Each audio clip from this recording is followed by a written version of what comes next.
자리에 일어나셔서 오늘 다 같이 오늘 본문 말씀 여호수아 10장 1절부터 8절까지 말씀, 여호수아 10장 1절부터 8절까지 말씀을 한 절씩 우리가 교독을 하도록 하겠습니다. 이제 예루살렘 왕 아도니색이 여호수아가 아이를 점령하여 진멸하되 여리고 왕 그것의 왕에게 행한 것 같이 아이와 그것의 왕에게 행하였다는 것과 또 기브온 거주민들이 이스라엘과 화친하여 그들 가운데 있다는 것을 들으니라. 그들이 크게 두려워하였으니 이는 기브온이 왕가의 도시 중 하나같이 큰 도시요 또 그것이 아이보다 크고 그것의 모든 사람들이 강하였기 때문이라. 그러므로 예루살렘 왕 아도니색이 헤브론 왕 호암과 야르뭇 왕 아비람과 라기스 왕 야비야와 에글론 왕 드빌에게 사람을 보내어 이르되 여호와와 나를 보라. 기브온이 여호수아와 이스라엘 자손과 화친하였으니 우리가 그것을 치하하니라. 그러므로 아모리 족속의 다섯 왕 곧 예루살렘 왕과 헤브론 왕과 야르뭇 왕과 라기스 왕과 에글론 왕이 함께 모여 자기들의 모든 군대를 거느리고 올라가 기브온 앞에 진을 치고 그것을 대적하여 싸우니라.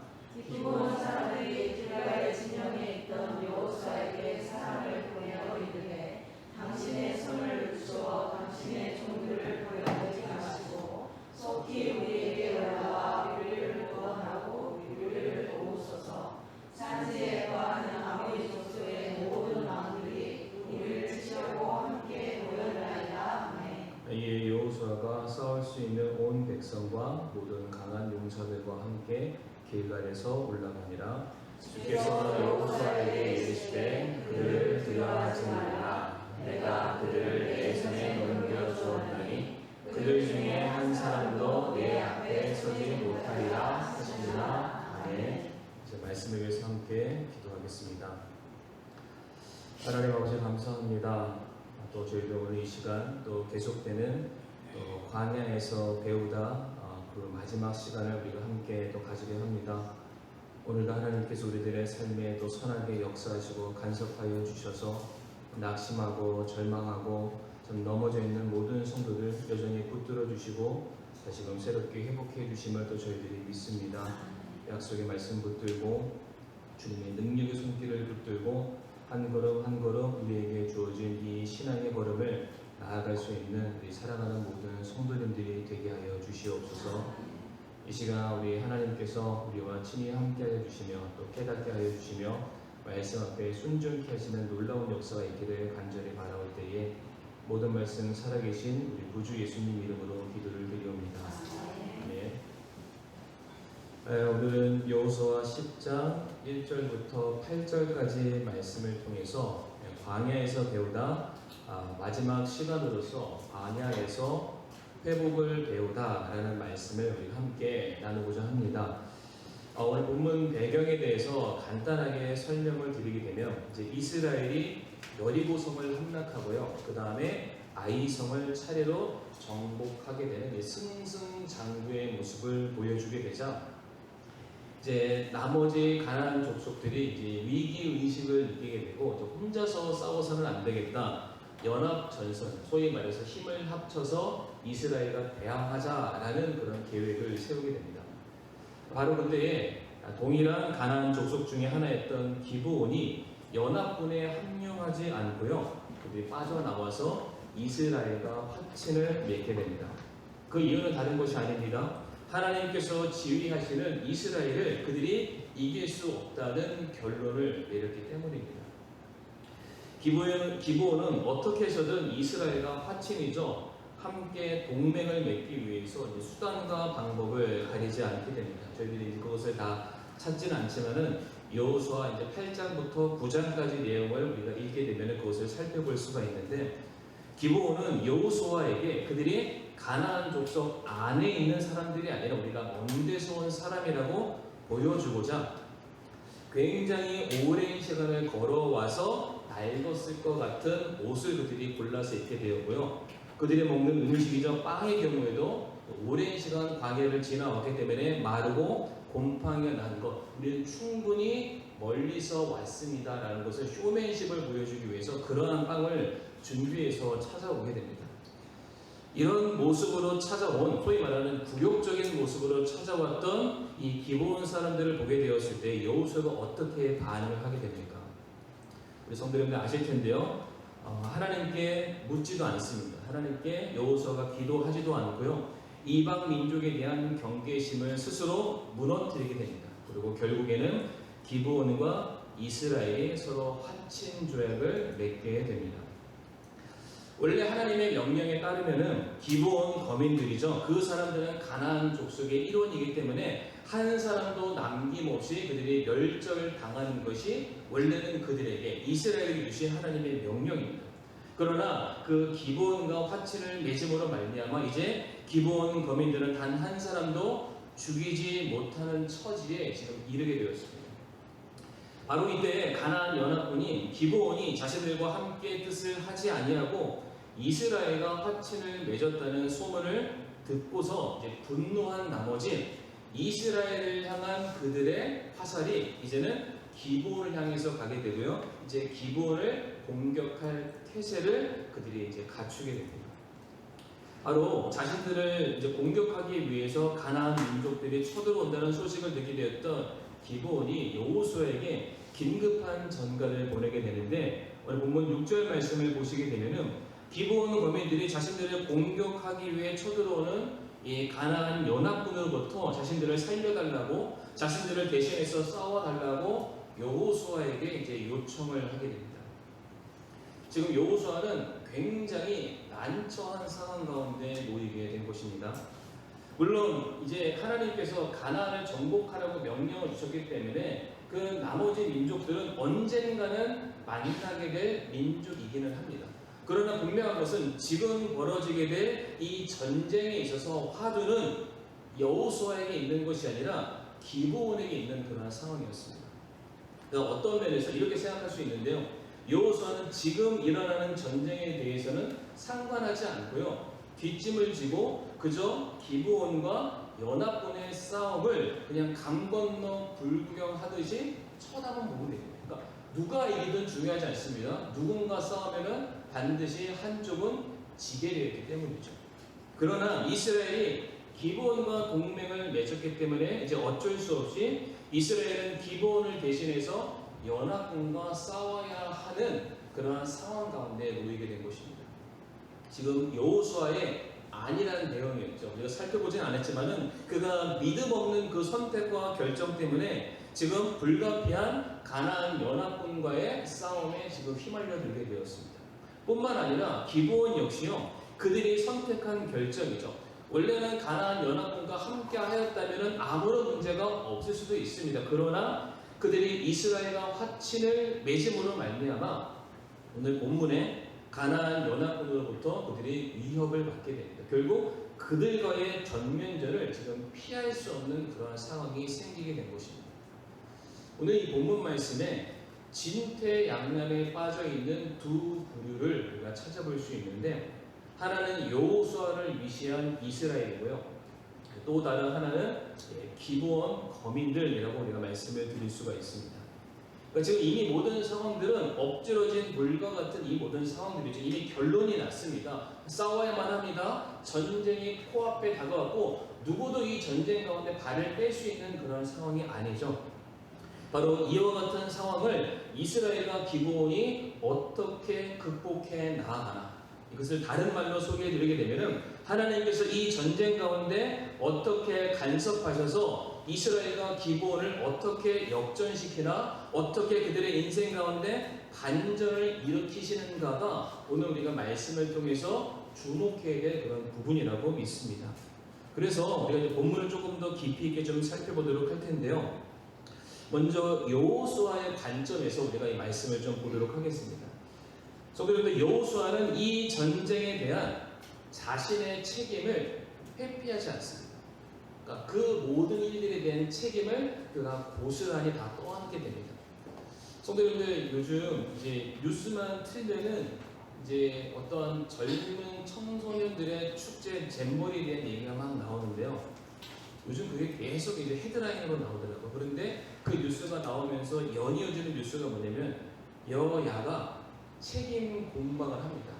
서로 잘못이 없고요. 서로 잘못했다라고 얘기를 하죠. 사람들의 주특기가 뭐냐면 내 책임이 아니다. 책임 회피하는 것이 우리 모든 사람들이 가장 잘하는 주특기가 아닌가 생각이 드는데 이러한 책임 회피의 모습이 오늘날만 있는 것이 아니라 태초에 에덴 동산에서도 동일하게 발견을 할 수가 있습니다. 성도님들 선악과 사건을 기억하실 텐데 아담은 하와에게 자신이 선악과를 따먹게 된 모든 책임이 있음을 그녀에게 전가를 합니다. 하와는 어떻게 했나요? 하와 역시 자기가 선악과를 따먹을 수밖에 없는 그 이유를 뱀에게 다 전가를 하게 됩니다. 그러니까 내 책임이 아니라 누군가 나를 위협했고 누군가 나를 유혹했고 누군가 나에게 거짓말을 했기 때문에 내가 이런 일을 한 것이다. 나에게는 잘못이 없다라는 그런 말을 합니다. 근데 내게만 잘못이 없다라고 말하면 좀 그나마 괜찮을 것 같아요. 그런데 꼭 어떻게 하죠? 나는 잘못한 게 없는데 상대방이 잘못했다 꼭 얘기를 하죠. 우리 성도님들 기억하실지 모르겠지만 아담이 하나님께 뭐라고 말을 하냐면 창세기 3장 12절 말씀에 아담이 하나님께 이런 말을 합니다. 남자가 이르되 하나님께서 나와 함께 있으라고 주신 여자 곧 그녀가 그 나무에서 나는 것을 내게 주므로 내가 먹었습니다 라고 말합니다.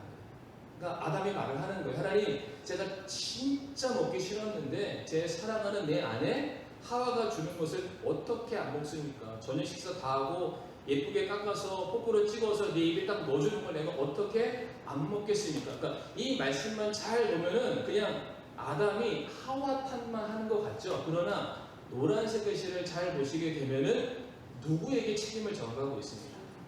그러니까 하와에게 하는 척하면서 결국에는 하나님이 내게 주신 이 아내 때문에 내가 이 모양 이 꼬라지가 됐습니다. 지금 하나님, 심지어 하나님을 향해서 책임을 회피하는 게 우리 인간의 본성이라는 사실입니다. 그러니까 오늘 본문에서 여호수아 역시 하나님, 지금 오늘 본문의 이 사건, 이 전쟁, 이 모든 일들은 사실은 저 때문이 아니라 지금 다른 모든 상황들 때문입니다. 아니, 여호수아도 심지어 이 모든 책임을 하나님께 전가할 수 있는 그런 상황이었어요. 오늘 우리가 살펴보진 않았지만 여호수아가 기본과 확신을 맺게 되는데 실은 이것이 여호수아 스스로 내렸던 판단과 결정은 아니었습니다. 제가 왜 이렇게 말씀드리냐면 신명기 20장 10절과 15절, 16절 말씀을 보게 되면 이 근거에 대한 말씀이 나오게 되는데요. 신명기 20장 10절과 15절, 16절 말씀 제가 한번 읽어보겠습니다. 10절 말씀에 내가 어떤 도시로 가까이 가서 그것과 싸우려 할 때에 먼저 그 도시의 화평을 선포할지니라. 15절 말씀 내게서 멀리 떨어진 모든 도시들 곧 이 민족들에게 속하지 않은 도시들에게는 내가 이같이 행하려니와 주 내 하나님께서 내게 상속 재산으로 주시는 이 백성들의 도시에서는 숨쉬는 것을 하나도 살려두지 말라라고 되어 있습니다. 그러니까 쉽게 말씀드리게 되면은 하나님께서 주신 약속의 땅을 벗어난 이방 민족들의 경우에는 그들에게 무엇인가 좀 배려도 해주고 그들과 화친도 맺고 싸우되 다 죽이지 않아도 된다. 그러나 반대로 하나님이 너에게 허락하신 약속의 땅 안에 속해 있는 모든 생명체들, 숨쉬는 모든 것들은 하나도 남기지 말고 진멸해라 라고 분명한 이런 말씀을 주셨어요. 그러니까 여호수아가 이 말씀에 근거해서 하나님, 저 하나님 말씀대로 한 거예요. 아니, 하나님 지금 기본이 저를 속이려고 아주 작정하고 달려들었는데 제가 어떻게 그 사람들이 옆 동네에 사는지 저 멀리 100km, 200km 수마일리 떨어진 데 살았는지 제가 어떻게 알 수 있겠습니까? 아니, 그들의 행색을 보니까 제가 그들과 화친을 맺을 수밖에 없는 모든 조건들을 다 가지고 왔는데 전 그래서 하나님의 명령대로 행한 것 뿐입니다. 책임이 있다면 저에게 있는 것이 아니라 기본에게 있는 것이고요. 책임이 있다면 저에게 있는 것이 아니라 그저 하나님의 명령에 순종한 잘못이라면 그게 제 잘못이겠죠. 얼마든지 이렇게 대응할 수 있는 상황이라는 것이죠. 그런데 성도님들 아시지만 엄밀히 따지게 되면은 여호수아에게 아예 잘못이 없는 것은 아니죠. 그가 하나님께 묻지 않았습니다. 하나님께 기도하지 않았죠. 그리고 모든 상황들을 자의적으로 모든 상황들을 판단하고 결정을 내리게 됩니다. 그러니까 모든 지도권, 그러니까 모든 결정권이 그에게 있다고는 하지만 그 위에 진정한 왕이고 통치자는 하나님이신데 여호수아가 그 하나님께 자신의 모든 것들을 여쭤보는 그 모든 과정들을 생략하게 됩니다. 바로 이 커다란 오판이 오늘날 바로 이 시간에 전쟁을 불러일으키게 된 것입니다. 그런데 성도님들 중요한 것은 여호수아가 이 모든 문제 앞에 어떠한 원망이나 어떠한 불평이나 어떠한 상대방을 향해서 핑계를 쏟아내는 대신에 지금 이 문제를 지금 전적으로 하나님께 맡기고 있다. 이게 굉장히 좀 중요한 부분인데요. 어떻게 여호수아가 하나님께 이 문제를 맡겼냐면 여호수아가 지금 기브온에게 요청을 듣고 난 그 이후에 어디에서 출발했는지를 보면은 그의 신앙과 그의 믿음이 어떠한지를 우리가 살펴볼 수가 있습니다. 성도님들, 여호수아가 이제 기브온을 대신해서 전쟁을 치르기 위해서 어디에서 출발하셨는지 아십니까? 오늘 보면 7절 말씀 앞에 화면에 나올 텐데요. 같이 한번 읽어볼까요? 7절 말씀 한번 읽어주시기 바랍니다. 시작. 이에 여호수아가 싸울 수 있는 온 백성과 모든 강한 용사들과 함께 길갈에서 올라가니라. 아멘. 어디서 올라갔습니까? 길갈이죠. 동글뱅이 한번 치시거든요. 밑줄을 치시든 동글뱅이를 치시든. 지금 이스라엘이죠. 여호수아를 위시한 이스라엘이 길갈에서 이제 올라가게 됩니다. 사진 하나, 지도 하나 좀 보여주시기를 바랍니다. 우리 성도님들 지금 잘 보이실지 모르겠는데 여기 숫자가 1번, 2번, 3번, 4번 좀 보이시나요? 네, 성도님들 이해하기 쉬우시라고 말씀을 드렸는데 여호수아 8장에 가게 되면은 1번 장소에서 사건이 일어나게 됩니다. 다시 말해서 이스라엘이 아이성을 점령하는 사건이 여호수아 8장에서 나오고요. 아이성을 점령하고 난 이후에 8장 후반부를 보게 되면은 그 전쟁에서 승리를 거둔 이스라엘 백성들이 에발 산으로 올라가서 단을 쌓고 하나님께 이제 예배를 드리게 됩니다. 딱 그랬을 때 이제 여리고성과 아이성을 점령하면서 점차 가나안을 향해서 행진해 오는 이 모든 행령들을 보고서 제일 먼저 기브온이 그냥 온 몸이 녹아서 안 되겠다. 우리가 화친을 맺자. 바로 그들이 이스라엘 백성들에게 지금 찾아오게 됩니다. 그런데 그들이 이스라엘과 화친을 맺자마자 그 화친을 맺은 소식에 가나안 연합군이 참지 못하고 바로 공격을 선언하게 됩니다. 그러면 사실적으로 현재 이스라엘 백성들이 거주하고 머물러야 될 자리는 에발이거나 혹은 아이여야만 합니다. 그런데 지금 이스라엘 백성들이 어디서 출발했다고 되어 있나요? 길갈이라는 곳에서 출발했다. 4번이라는 지역에서 출발해서 어디로 가냐면은 노란색 화살 표시를 그대로 따라서 이제 기브온으로 향하게 됩니다. 성도님들은 뭐 이게 왜 중요하냐 이렇게 말씀하실 수도 있겠지만은 왜 굳이 본문에서 이제 길갈이라는 이 장소를 언급하고 강조하는 이유가 무엇일까? 그냥 기본을 위해서 싸우러 갔다라고 해도 되는데 왜 이스라엘 백성들이 길갈에서 출발했다라고 말한 이유가 무엇일까? 성도님들, 길갈 하면은 떠오르는 사건이 있으십니까? 지도는 안 보셔도 되고 이제 저를 보시면 됩니다. 길갈 하면은 아시는데 대답 안 하시는 걸로 제가 알겠습니다. 여호수아 5장 9절 말씀 보게 되면은 길갈에서 어떠한 사건이 있었는지를 우리가 알 수 있는 대목이 있는데 한번 읽어보겠습니다. 시작. 주께서 여호수아에게 이르시되 이날 내가 너희에게 이집트의 습지를 내어 물러가게 하느니라 하셨으므로 그곳의 이름을 이날까지 길갈이라 하니라. 아멘. 여기서 어떠한 사건이 있었습니까?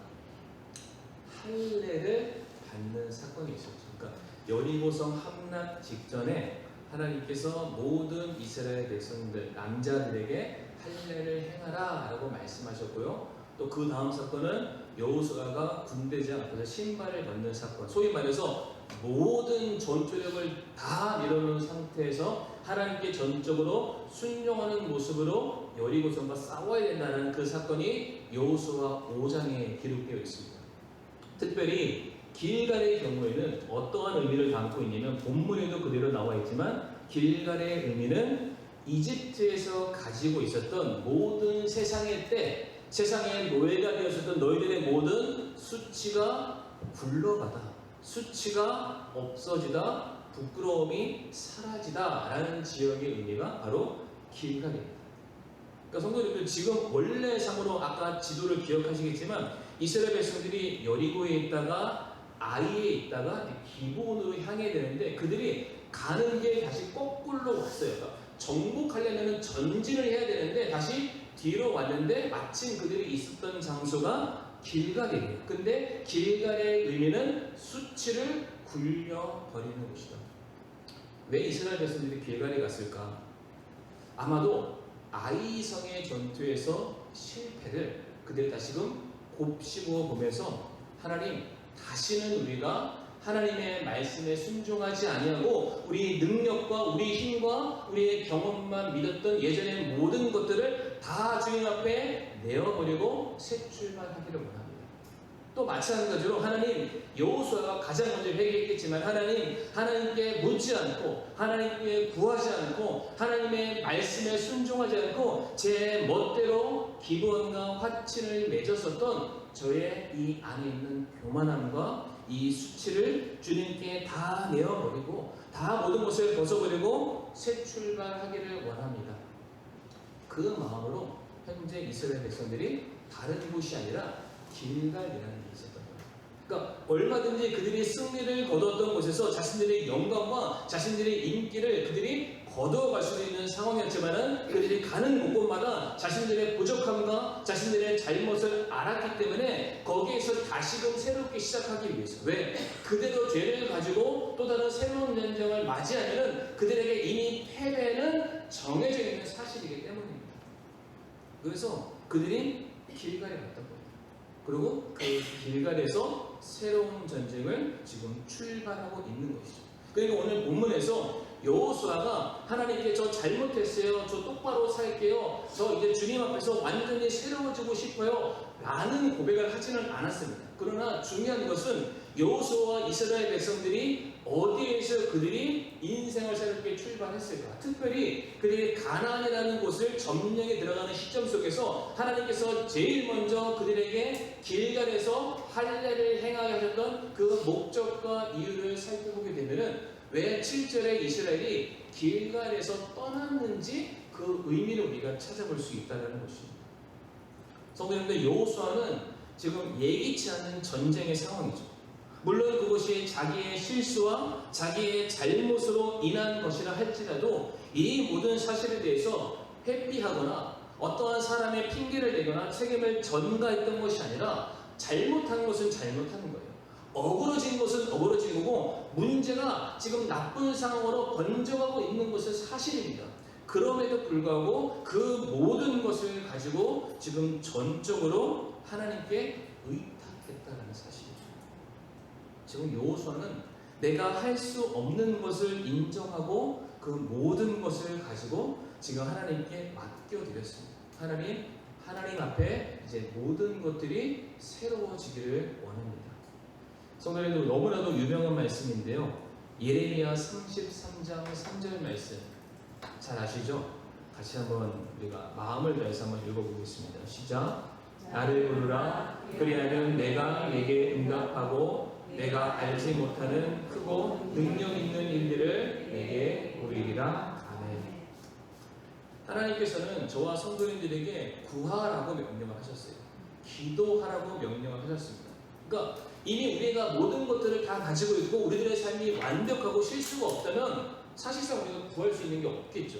근데 구하라는 말은 무엇이냐면은 하나님께서 무엇을 전제하고 이미 무엇을 알고 계시냐면은 저와 성도님들이 넘어질 수밖에 없다는 것을 이미 알고 계시는 거예요. 우리가 실수할 수밖에 없고 실패할 수밖에 없는 존재라는 것을 이미 알고 전제하시는 이 말씀이 되겠습니다. 어차피 저와 성도님들의 힘으로는 우리가 제대로 할 수 있는 일들은 우리가 인생 가운데 아무것도 없습니다. 그러기 때문에 하나님께서 우리에게 명령하시는 거예요. 하나님을 부르라, 하나님을 찾으라, 하나님께 나아오라 라고 우리에게 명령하고 계십니다. 이미 저와 성도님들의 실패와 무너져 내림과 무지함과 무능력을 아시는 하나님께서 그런 우리가 다시금 새롭게 일어설 수 있는 방법을 먼저 우리에게 지금 제시하고 계시는 것입니다. 그래서 하나님께서 이제 여호수아가 길갈에 가서 모든 전투력을 새롭게 정비하게 되었을 때 그 여호수아를 바라보시면서 그에게 어떠한 책망이나 어떠한 꾸지람도 하나님이 말씀하지 않으십니다.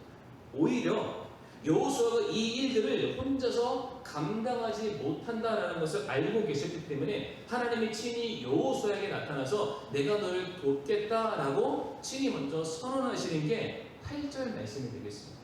8절 말씀을 다 같이 한번 읽어보겠습니다. 시작. 그들을 두려워하지 말라. 내가 그들을 내 손에 넘겨주었나니 그들 중에 한 사람도 내 앞에 서지 못하리라 하시니라. 아멘. 그들을 두려워하지 말라라고 말씀을 하시죠.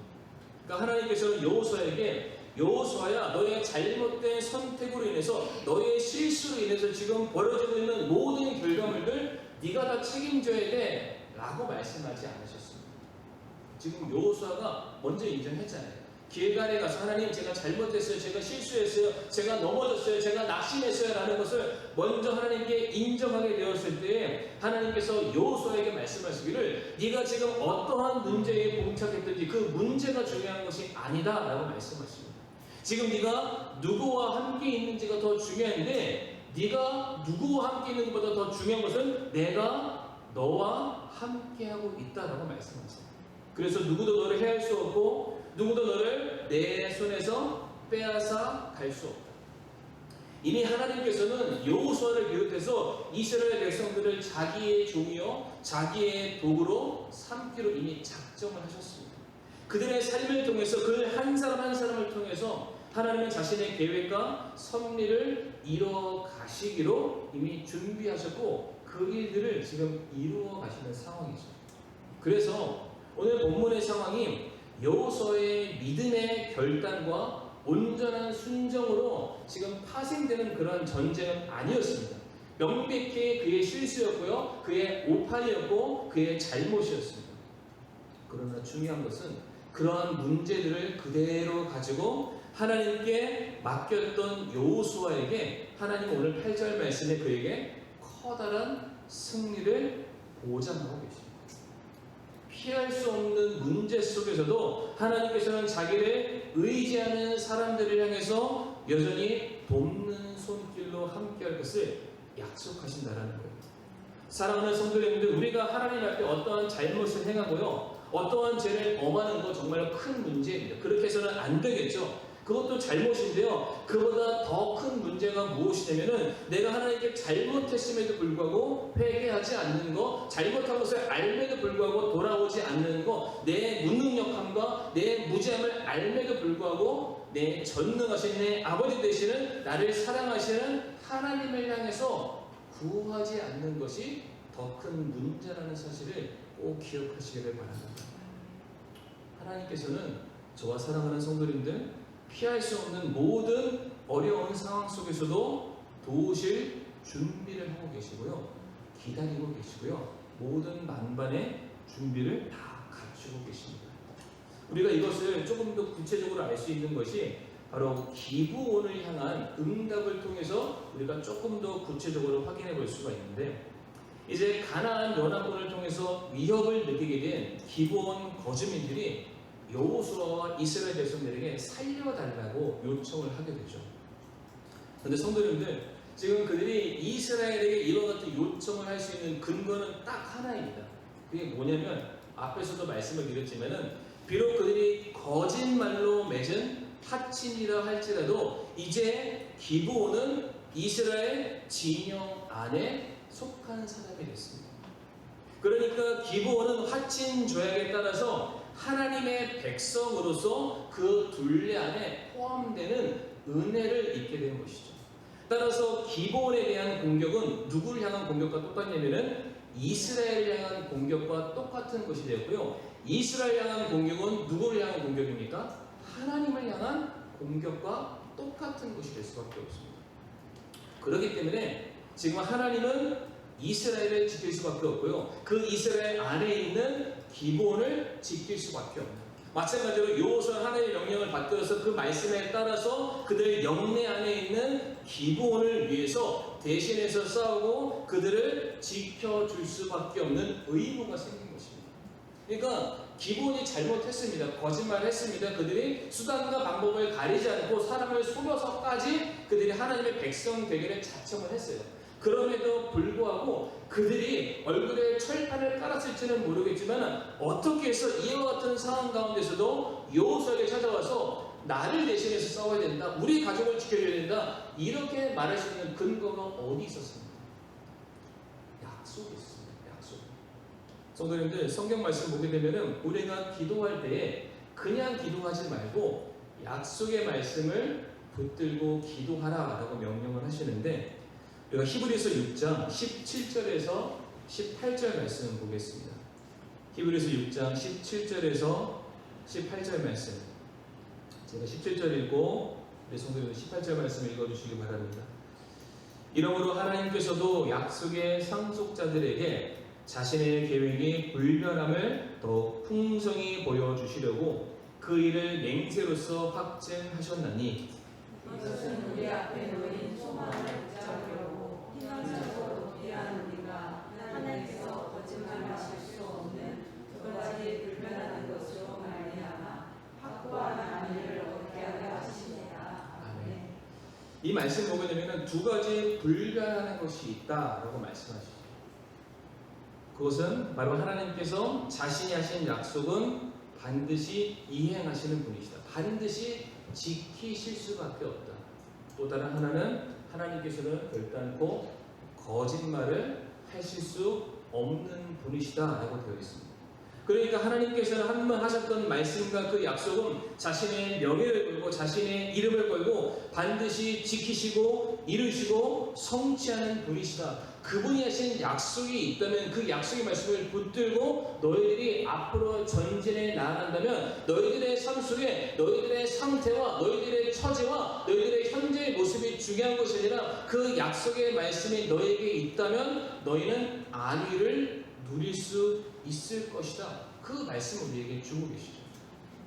우리의 행한 일 때문에, 저와 성도님들의 업적과 기여 때문에, 그래서 우리가 너무나도 간절하게 열흘을 굶고 천일을 굶고 하나님께 나아가서 기도했다고 하나님이 우리의 기도를 들어주시는 것이 아니라 우리가 어떠한 말씀을 의지하고 나아가냐, 내 생각과 내 주관과 내 뜻을 하나님께 구하는 것이 아니라 하나님께서 우리에게 주시는 약속의 말씀을 붙들고 나아갈 때 하나님은 거짓말하지 않는 분이시기 때문에 말씀하시는 그대로 반드시 이루어 주실 것입니다. 바로 오늘 본문의 기본 족속들이 그 약속을 붙들었기 때문에 비록 그들이 여호수아에게 무엇인가 당당하게 요구할 만한 처지와 형편은 아니었지만 그 약속이 그들에게 있었기 때문에 우리를 살려줘야 된다, 우리를 구해줘야 된다, 이렇게 요청할 수 있었다는 것입니다. 뿐만 아니라 성경 말씀 보게 되면 우리가 약속의 말씀 때문에도 우리가 하나님께 기도할 수 있지만 더 중요한 것은 하나님께서 저와 성도님들을 긍휼히 여겨주시기 때문에 그래서 우리가 하나님께 기도할 수 있다라고 말씀을 하십니다. 다 같이 로마서 9장 25절과 26절 말씀 보도록 하겠습니다. 로마서 9장 25절과 26절 말씀, 이것도 저 먼저 읽고 성도님 다음에 읽어주시면 감사하겠습니다. 이것은 그분께서 호세아의 글에서도 이르시되 내가 내 백성이 아니던 자들을 내 백성이라 부르며 사랑받지 못하던 그녀를 사랑받는 자라 부르리라. 또 전에 그들에게 이르기를 너희는 내 백성이 아니라 한 곳에서 곧 거기에서 그들이 살아계신 하나님의 아들이라 부르리라. 아멘. 사랑받을 만한 자격도 없고요, 하나님의 백성이라 불릴 만한 자격이 없었던 게 바로 저와 성도님들이시죠. 그럼에도 불구하고 먼저 우리를 사랑해 주셨고요, 끝까지 포기하지 않고 자기 백성, 자기 자녀를 삼아 주시는 분이 바로 우리의 하나님이십니다. 그 하나님께서 우리에게 말씀하시기를 빌립보서 4장 6절과 7절 말씀 띄워주시면 감사하겠습니다.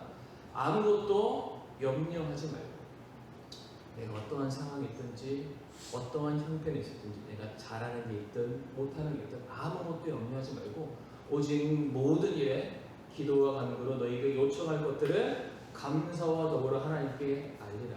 왜? 약속하신 것은 반드시 이루시는 하나님이시기 때문에 우리가 구한 것은 이미 받은 것과 마찬가지이기 때문에 감사와 더불어 하나님께 아뢰라 라고 되어 있죠.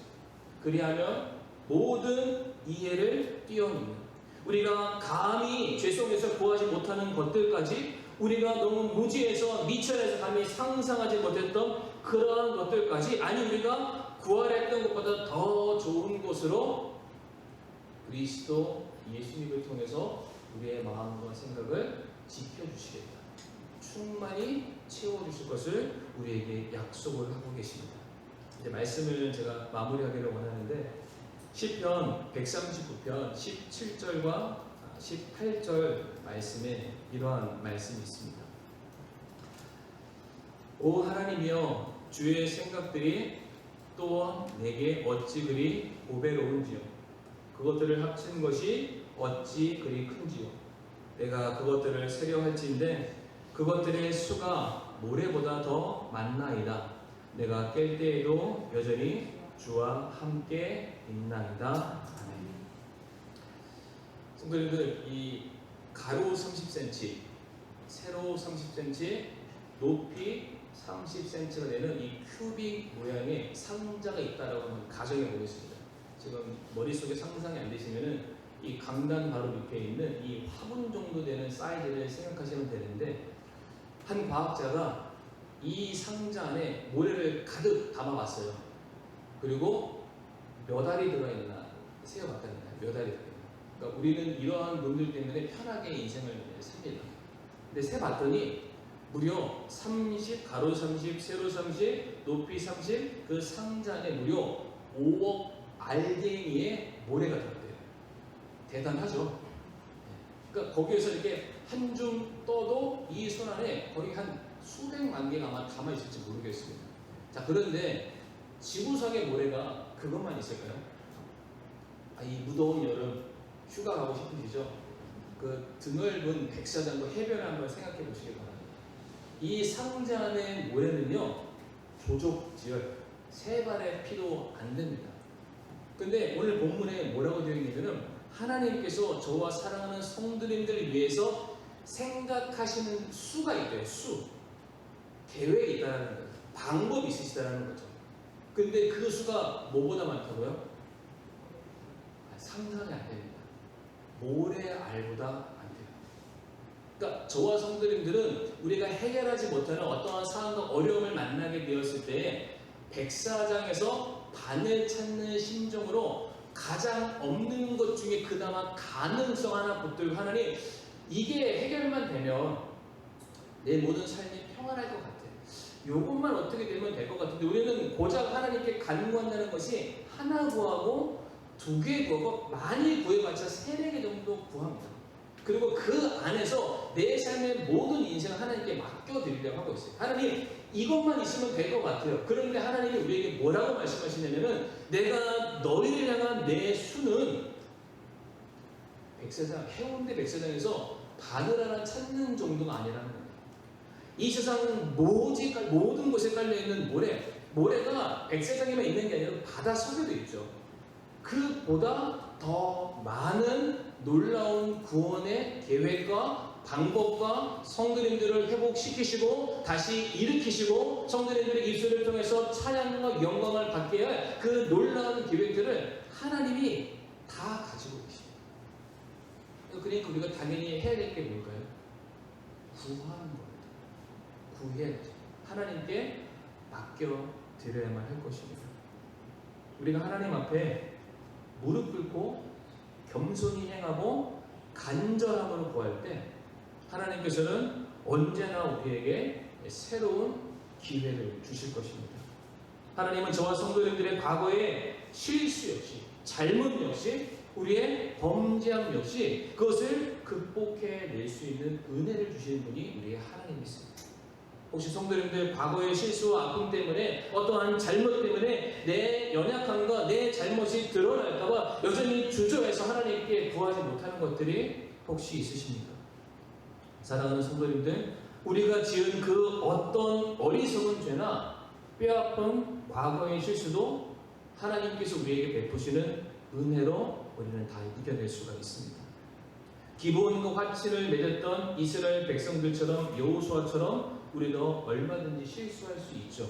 그러나 우리와 함께 하시는 하나님, 신실하시고 진실하시고 자비하시고 우리를 향해서 돕는 손길을 지금도 모래알보다 더 많이 뻗치고 계시는 그 하나님께 우리가 은혜를 구하게 된다면 반드시 우리는 도움을 받게 될 것이고요, 다시금 일어서게 될 것이고요, 우리는 회복의 은혜를 누리게 될 것입니다.